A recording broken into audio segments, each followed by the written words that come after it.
আমাদের এতিম বানায় ফেলছে, আমরা কোথায় থাকবো? আমার বাবাটাকে কিভাবে নিষ্ঠুরভাবে আঘাত করছে, পাথর দিয়ে কিভাবে মারছে, কিভাবে রাস্তায় ফেলে মারছে। হত্যাকারীদের ফাঁসি চাই। Hello guys, welcome back my new mini blog. So guys, आज हम बात करने वाला हूँ बेंगली में। तो आज के আমি কথা বলছি বেঙ্গলিতে। সো আজকে বাংলাদেশে কি কি হচ্ছে দেখো তো। এই বোকাচোদারা কিছু না জানে না ভাইবে ছোট্ট মোটো শিশু ছেলের বাপকে কিরকম মারছে। সো আপনারা ভিডিওতে দেখুন, তার কথা বলছি। কিভাবে মারছে একটা মানুষকে কিভাবে মারে, পাথর দিয়ে।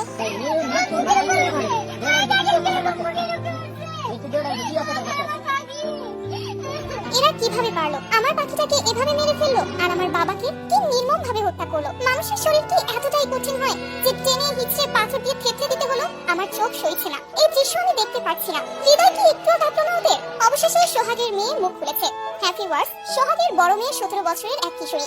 সে মেনে নিতে পারছে না তার বাবার এমন মৃত্যু। আমরা যারা বাইরে থেকে দেখছি, বললাম কি তোদের করে মাপেন নাই?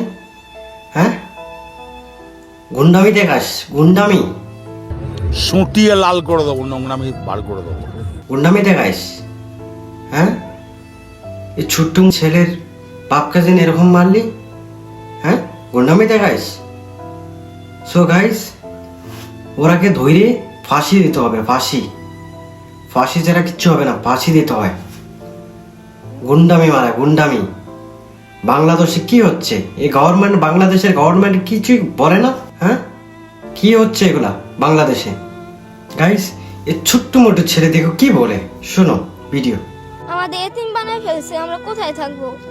আমার বাবাটাকে কিভাবে নিষ্ঠুরভাবে আঘাত করছে, পাথর দিয়ে কিভাবে মারছে, কিভাবে রাস্তায় ফেলে মারছে। হত্যাকারীদের ফাঁসি চাই। তো বললাম, তোদের কি শরম লজ্জা কিচ্ছু নয়?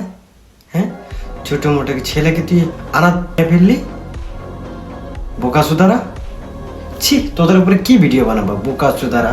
সো বাংলাদেশে সবাইকে অনুরোধ, তো এইগুলো লোককে ধরে ফাঁসি দাও।